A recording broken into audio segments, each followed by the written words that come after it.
ఇవి జంగం కథ యొక్క పాటలు. నిజాం తెలంగాణ ప్రాంతాన్ని పరిపాలించిన రోజులు మరియు ఆ తర్వాత రోజుల గురించి పాడటం.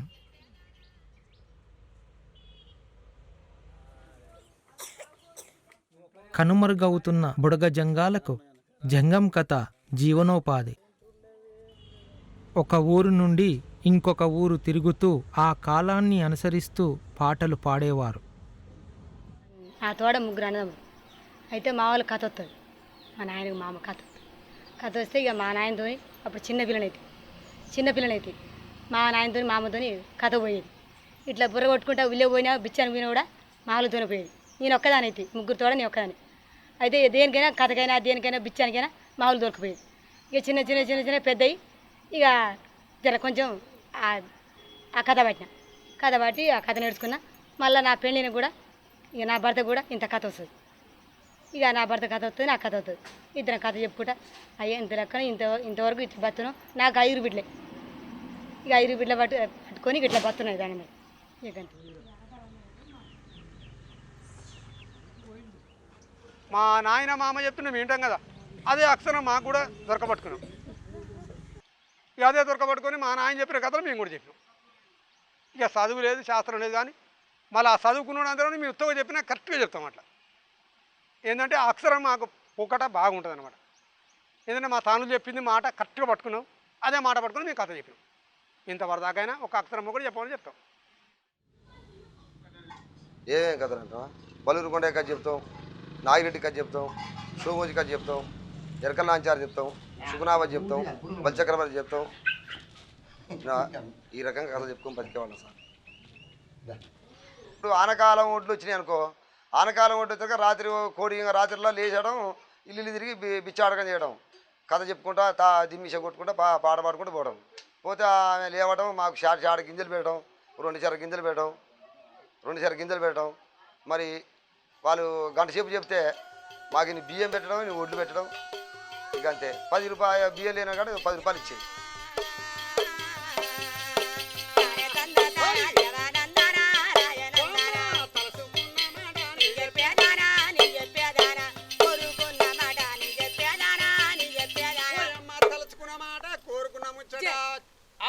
చెప్తాను, మీరు ఏ మాట అడుగుతారో ఆ మాట చెప్తాను. దేవనాచారి గోలుకొండ పట్టం బేగమ్మదారు అల్లి బజారు బండికి కానీ కాలానుసారంగా జంగం కథ యొక్క ధ్వని తెలంగాణ ప్రాంతంలో దారి మార్చినది.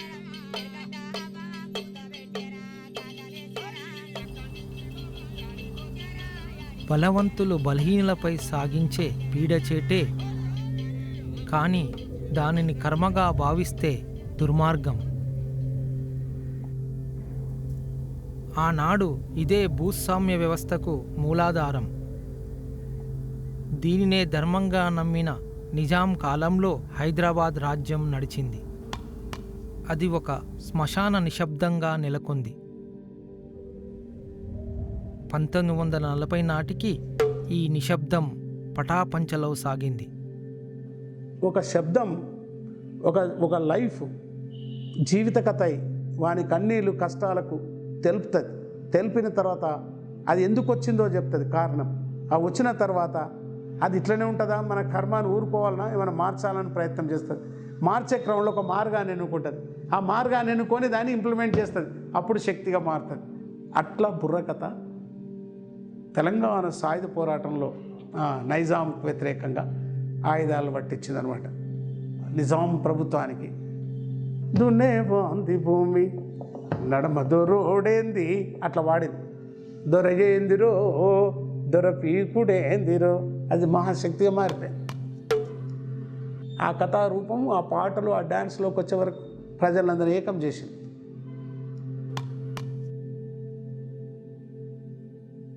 జంగం కథ బుర్రకథగా పరిణమించి ప్రజా ఉద్యమాల ఉనికిని తెలంగాణ ప్రజలకు చేరువ చేసింది. నిరాశ నిస్పృహలను విడలగొట్టి చలనాన్ని నేర్పే పదాన్ని తెచ్చింది. కష్టజీవి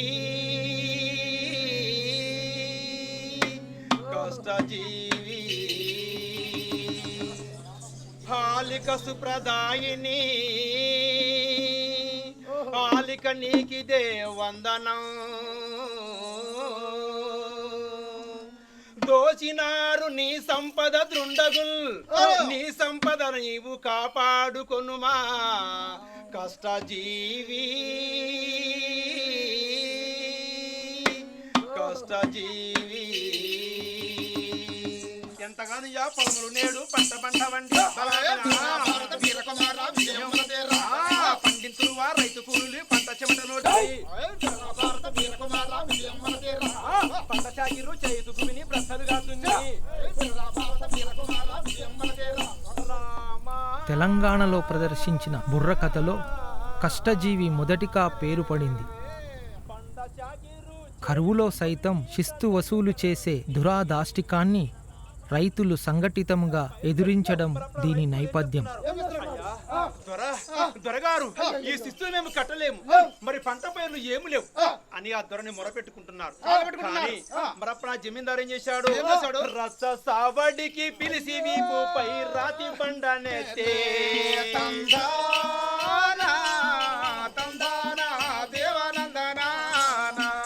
ఇచ్చు వరకు నా బండ దింపడు తుచ్చాకుడు బాబు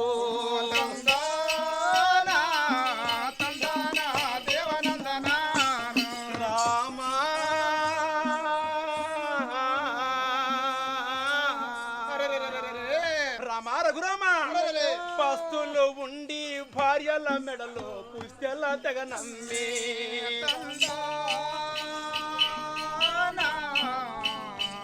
అయ్యో తందానా దేవానందనా శిస్తులు కట్టని సోయిగవా. నాగయ్య ఆ ఊరి సామాన్య రైతు. దొర పీడ భరించలేక రైతులందరినీ సంఘటితం చేస్తాడు.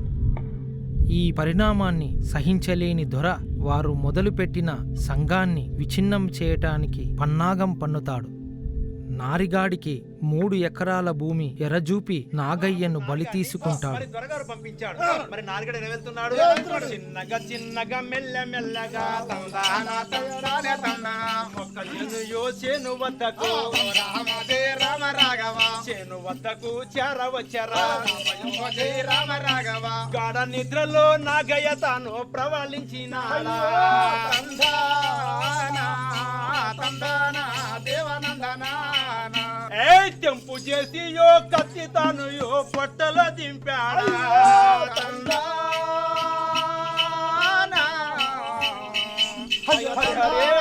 దేవానందనా దేవా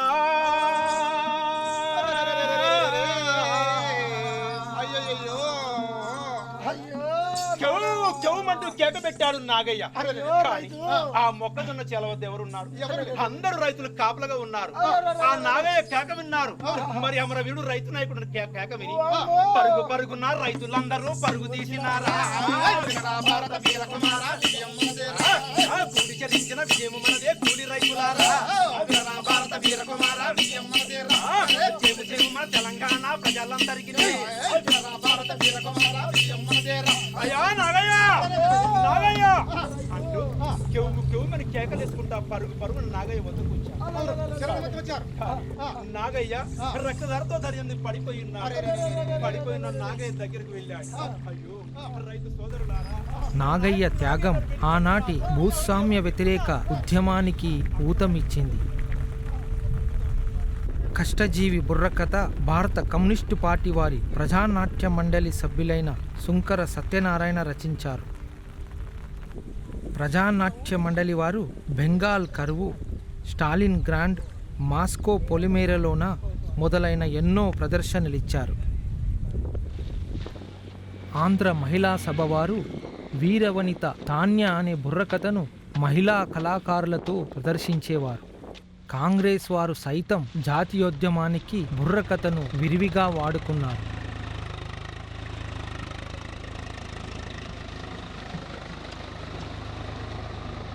తెలంగాణ పల్లెలు అట్టుడుకుతున్న రోజులవి.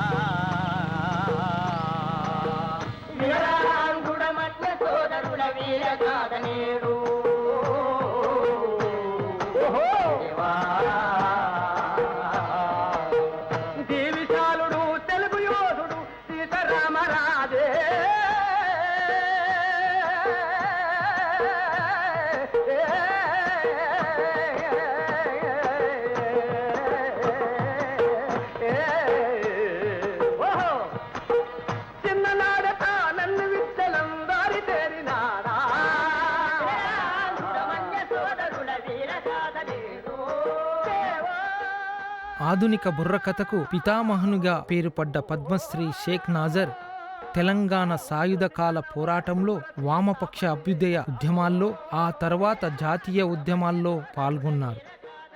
ఈనాటి బుర్రకథ రూపురేఖలు వారితో మొదలైనవి.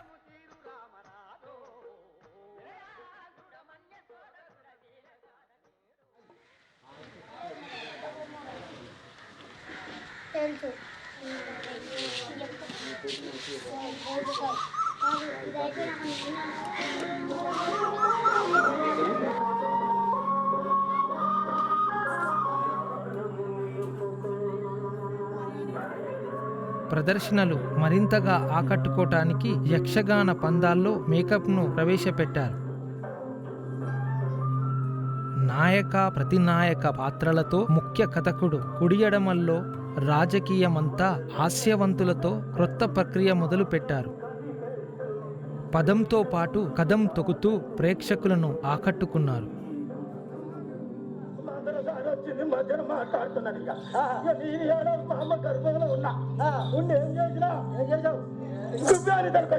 అంటే జన్మించినావు కర్రగున కళ్ళు తీసుకో, అబ్బా అమ్మ ఎర్రగున కళ్ళు తీసుకో. నిజాం చెరవిడిన నాటికి తెలంగాణలో బుర్రకథ తన పూర్వాలను వీడి కొత్త చిగుర్లు వేయసాగింది.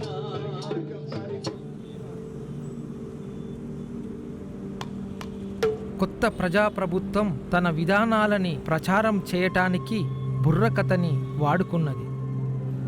కానీ మరికొందరు దీనిని అణిచివేత గురించి చెప్పటానికి ఉపయోగించారు.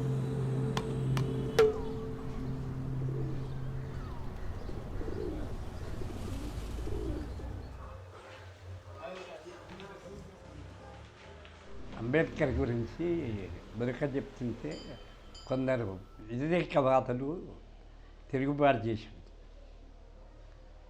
చేస్తే బస్తీ అంతా ఒకటి. అతను ఏమన్నాడు చెప్పండి ముందు? ఏం తప్పు చేసిండు?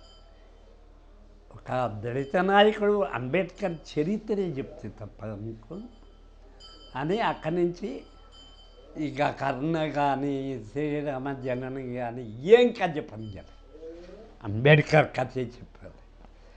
ఇక అక్కడి నుంచి మొదలైంది వెడ్డర్ బస్తీలు, హైదరాబాద్ మొత్తం అంబేద్కర్.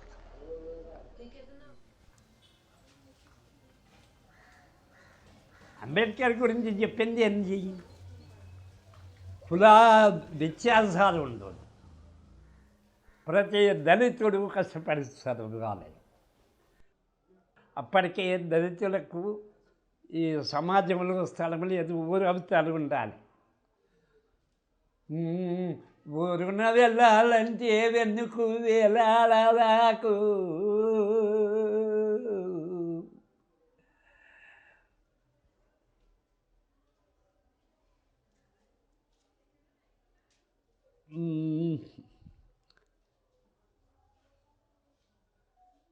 తాగే నీటికి మూతికి ముంతను కథ మరవరాదు. అబ్బు చాలా ఘోరంగా ఉండేపట్టుకని ఆనాడు సక్సెస్ అయ్యింది. అదే పాటకు అంత గట్టిగా రాయలేదు. వాస్తవాలతో మారుతున్న స్వతంత్ర భారతదేశంలో బుర్రకథ కూడా మారడం ప్రారంభించింది. 60వ దశకంలోని తెలంగాణ సాయుధ పోరాటంలో చివరిగా బుర్రకథని పోరాటంగా వాడుకున్నారు. ఈ పీరియడ్లో మేము ఆయుధాలు పట్టుమన్నప్పుడు కొంత దూరం వచ్చిన నాజర్ మాతో ఉన్నాడు. తర్వాత ఆయన ఆ ఆయుధాలు పట్టుమని అనలేదు, ఆయన బొబ్బిలి యుద్ధం, పల్నాటి యుద్ధం, ఆయన కులం దిక్కు తీసుకెళ్ళాడు. కులం కూడా ఈ దేశంలో చాలా ఇంపార్టెంట్ అని, అందుకే పల్నాటి యుద్ధం చెప్పేది, బ్రహ్మాండంగా చెప్పేది. సో మేము ఇక్కడ ఈ యుద్ధం చెప్పడానికి ప్రారంభించాం. సో గద్దర్ది అక్కడ అయిపోయిన తర్వాత 73, 74, 75 వచ్చిన తర్వాత ఎమర్జెన్సీ జైలు పట్టుకుపోయిన తర్వాత ఆ ఫామ్ పోయింది. నేచురల్గా ఆ ఫామ్ తీసుకోవాలి. మేమే కాదు, రాష్ట్రంలో ఎవరు బుర్రకథలు చెప్పలేక సక్సెస్ కాలే. గవర్నమెంట్ బుర్రకథలు, రేడియో బుర్రకథలు ఓడబట్టించుకుంటాడు, యూత్ అస్సలే వినరు. ఓడబట్టించుకుంటాడు ఈరోజు. పాలు పెరుగు మానమన్నా, పాలు పెరుగు మానమన్నా, కళ్ళు సారాలు బాగా తాగమన్నా. ఇక పెండ్లమును ప్రేమించుమన్నా, ఇదేంద్రా పెళ్ళమును ప్రేమించుమన్నా, తల్లిని పట్టుకొని సొప్పలు సార్వబుద్ధులు ఉంటాయా? నరాలు బిగబట్టినారా? ఇలా ఇంకెలా అర్థమవుతుందిరా? ఇంకెలా ఇంటారా? ఇక వచ్చిన సిటీలాగా పల్లె ఎగిరిస్తుంది. కాబట్టి అందరినీ నవ్వుతూ నవ్వుతూ తిరగాలనిపిస్తుంది. ఎప్పుడు కళారంగంలో ఉంటేనే ఒక ఆనందం ఉంటుంది. ఇంటికి వస్తే మళ్ళీ ఆర్థిక పరిస్థితులతో కొంచెం బాధ కలుగుతుంది. కాబట్టి ఎన్ని రోజులు కళారంగంలో ఉన్నా కానీ మాకు ఉత్సాహంగా జనంలో మంచి చెప్పారు, మంచి వాడారు, మంచి వల్ల మమ్మల్ని అందరినీ ఆనంద పెట్టారని ఇచ్చేస్తారు.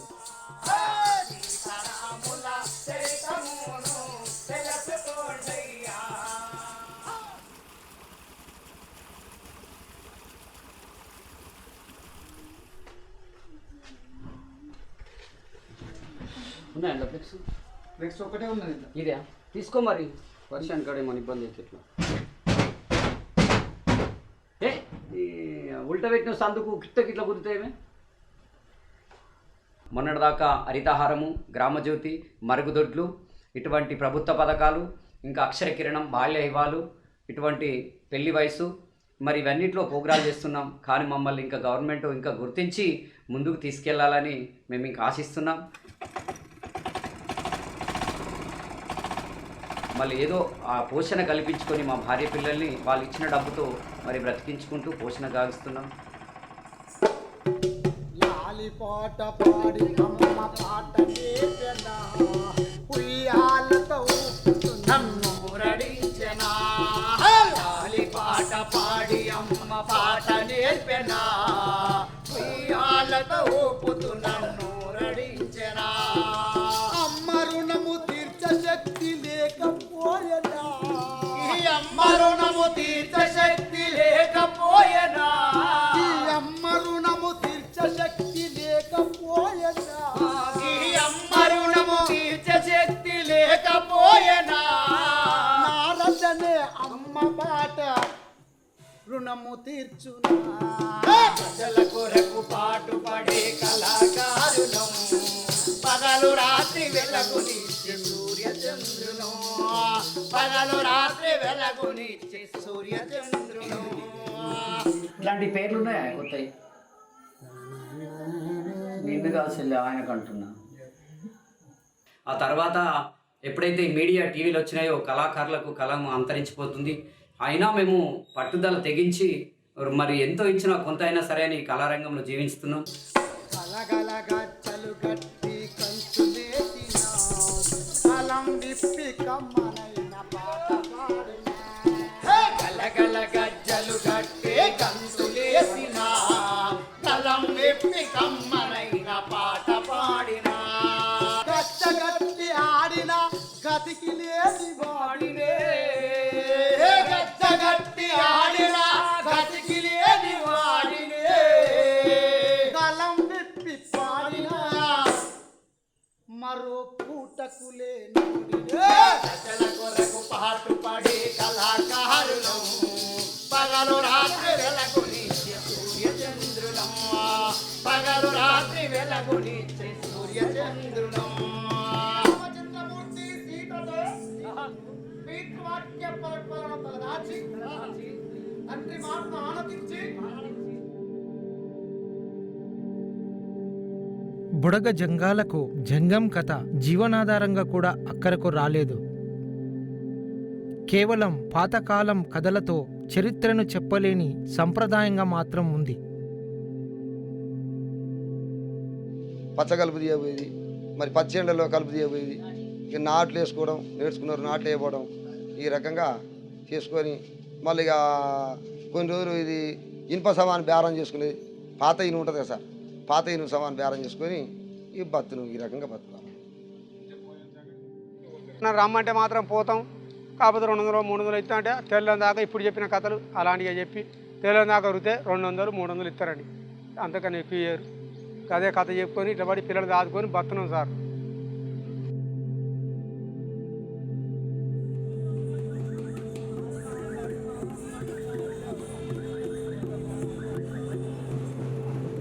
జంగం కథ వలె బుర్ర కథ కూడా సాంస్కృతిక చిహ్నంగా మారింది. మరియు అన్ని కళల వలె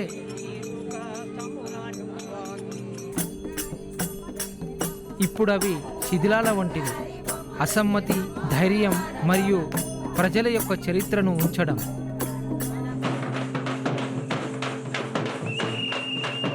బుర్ర ఉంటే బుర్ర కథ కాదు బిడ్డ.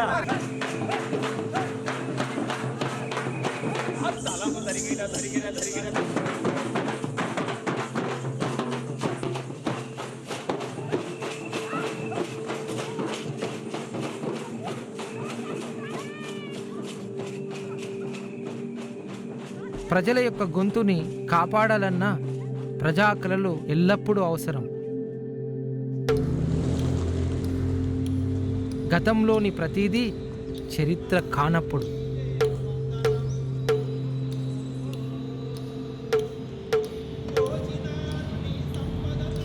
మన జుండు